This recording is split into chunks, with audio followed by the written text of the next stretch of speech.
ഷൈനി അന്തസ്സുള്ള പെണ്ണാണ്. അതുപോലെ നീയും മക്കളെയും കൂട്ടിപ്പോയി ആത്മഹത്യ ചെയ്യാൻ. ഏറ്റുമാനൂരിലെ ഷൈനിയുടെ വീട്ടിൽ നിന്ന് വിളിപ്പാടകലെയുള്ള മറ്റൊരു വീട്ടിൽ ഇങ്ങനെ ഭർത്താവിന്റെ ക്രൂരതയും കുത്തുവാക്കുകളും അനുഭവിച്ച് ജീവിക്കുന്ന മറ്റൊരു വീട്ടമ്മയുണ്ട്. 2 പെൺമക്കളുടെ അമ്മയായ നേഴ്സ്. വിദേശത്ത് വർഷങ്ങളോളം ഭർത്താവിനും കുടുംബത്തിനും വേണ്ടി ചോരയും നീരും കളഞ്ഞ് പണിയെടുത്ത ആ സ്ത്രീ ഏതാനും നാളുകൾക്ക് മുൻപാണ് തിരികെ നാട്ടിലെത്തിയത്. ഇനി കുടുംബത്തോടൊപ്പം സന്തോഷത്തോടെ ജീവിക്കാമെന്ന് കരുതിയ 47-കാരിക്ക് പക്ഷേ മദ്യപാനിയായ ഭർത്താവിൽ നിന്ന് ക്രൂര പീഡനമാണ് ഏൽക്കേണ്ടി വന്നത്. മദ്യപിച്ച് ലക്കുകെട്ട് വീട്ടിലെത്തുന്ന ഭർത്താവ് നിരന്തരം ഉപദ്രവിക്കും, മക്കളെയും മർദ്ദിക്കുന്നത് പതിവ്. താൻ നേരിടുന്ന ദുരിത ജീവിതത്തെക്കുറിച്ച് പൊട്ടിക്കരഞ്ഞുകൊണ്ടാണ് ആ വീട്ടമ്മ ന്യൂസ് 18 വെളിപ്പെടുത്തൽ നടത്തിയത്.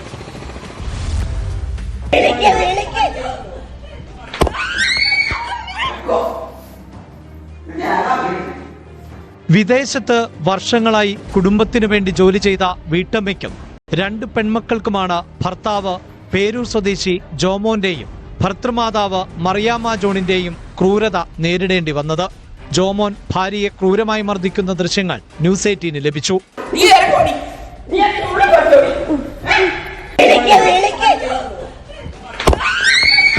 നമുക്ക് ഏറ്റവും അത്യാവശ്യമായിട്ടുള്ള വേണ്ടതാണ് സാമ്പത്തികം. അത് മൊത്തം അവരെടുത്തു. പിന്നെ ഷട്ടർ സമാധാനമായിട്ടുള്ള അതില്ല. അവിടെ ഞങ്ങൾ താമസിക്കുന്നു എന്നുള്ള ഒരു മുറിക്കകത്ത് കൺജസ്റ്റഡ് ആയിട്ടാണ് ഞങ്ങൾ അവിടെ താമസിക്കുന്നത്. ഫുഡ് ഉണ്ടാക്കാൻ പോകുമ്പോൾ അമ്മ തുപ്പല്, അമ്മ തെറിയല്ല, അശ്ലീലമാണ് പറയുന്നത്. പുറത്തിറങ്ങിയാൽ നമ്മൾ ഇറങ്ങിയ ഉടനെ നാട്ടുകാരെ മുന്നിൽ വെച്ച് തെറി. ആദ്യം ഫസ്റ്റ് ജോമോനെ എൻ്റെ മോളുടെ കൊങ്ങയ്ക്ക് പിടിച്ചത് ഞാൻ പറഞ്ഞിരുന്നു. ആ സമയത്ത് ജോമോനെ പെട്ടെന്ന് തന്നെ പോലീസ് ജോമോനെ പെട്ടെന്ന് അറസ്റ്റ് ചെയ്തില്ല. വൺ വീക്കോളം അവർക്ക് ജാമ്യം കിട്ടാനെങ്ങാണ്ട് ഒരു ടൈം ഓഫ് പീരീഡ് അവർ കൊടുത്തിരുന്നു എന്ന് എനിക്ക് തോന്നുന്നു. ആ സമയത്തൊക്കെ വീട്ടിലുണ്ട്, എന്നും പ്രശ്നങ്ങളായിരുന്നു.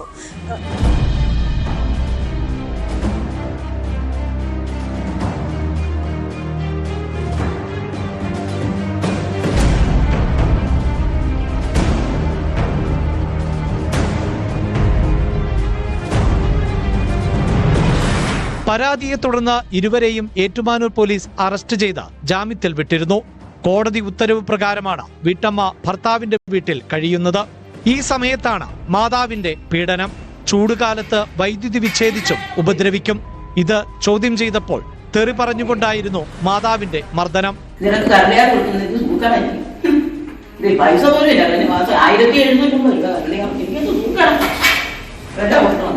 എന്നെ മോളെ ഒരു റൂമിലേക്ക് ബ്ലോക്ക് ചെയ്തിട്ട് നമുക്ക് DV ഒക്കെ കിട്ടിയതിന് ശേഷം നടക്കുന്ന സംഭവങ്ങളാണ്. എന്നും വഴക്കുണ്ടാകുന്നു. അന്ന് വന്ന് കറണ്ട് ഓഫ് ചെയ്യും അമ്മ.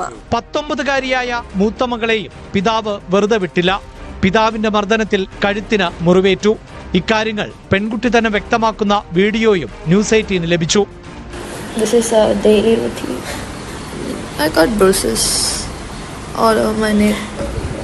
സാമ്പത്തിക പ്രതിസന്ധിയെ തുടർന്ന് ലോൺ അടയ്ക്കാതിരുന്നപ്പോൾ ഭർത്തൃമാതാവ് വീട്ടമ്മയോട് പറയുന്നതിന്റെ ശബ്ദ സന്ദേശവും പുറത്തു വന്നു. പണം കിട്ടാത്തതിൽ മറിയാമ്മ ജോൺ പറയുന്ന വാക്കുകൾ ഇങ്ങനെയാണ്.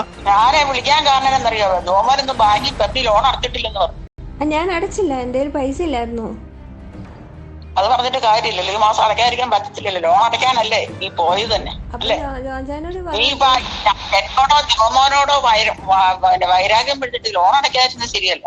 ക്രൂരമായ മർദ്ദനം നേരിട്ടിട്ടും കോടതി നടപടികൾ വൈകുന്നത് വീട്ടമ്മയെ പ്രതിസന്ധിയിലാക്കിയിട്ടുണ്ട്.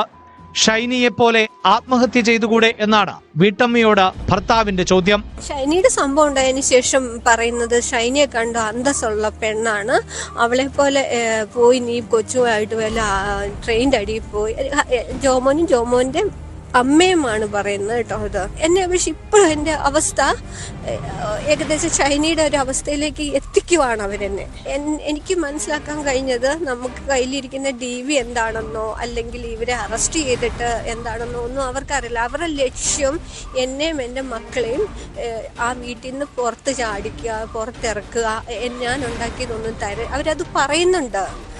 നീ ഇപ്പം എല്ലാ മാസവും ഞാൻ ജുഡീഷ്യൽ മജിസ്ട്രേറ്റിൻ്റെയും കുടുംബ കോടതിയിലും പോയി നിൽപ്പുണ്ട് എല്ലാ മാസം. അത് ഓരോ മാസം പോസ്റ്റ്പോൺ ചെയ്തിട്ട് ഞാൻ തിരിച്ച് കയറി വരുമ്പോൾ എൻ്റെ മദറിലെ പോയി ഇപ്പം കിട്ടിയല്ലോ നിനക്ക്, ഇപ്പം കിട്ടിയല്ലോ, നീ അങ്ങോട്ട് കൊട്ടയിൽ വാരിക്കൊണ്ടാണല്ലോ കോടതിയിൽ നിന്ന് വരുന്നതെന്ന്. അതായത് അത്രയും നമ്മളെ മോശമാക്കിയാണ് അവർ സംസാരിക്കുന്നത്. കയ്യിലുള്ളതെല്ലാം കവർന്നെടുത്ത ശേഷമാണ് ഇത്രയും വലിയൊരു ക്രൂരത ഈ വീട്ടമ്മയോട് ഫലത്തിൽ കാണിക്കുന്നത്.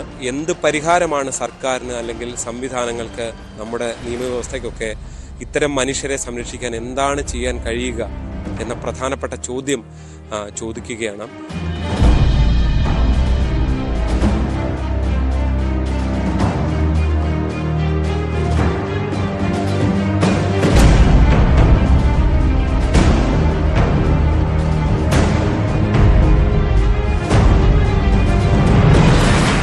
കോട്ടയം ഏറ്റുമാനൂരിൽ നിന്ന് ജി ശ്രീജിത്ത്, ന്യൂസ് 18.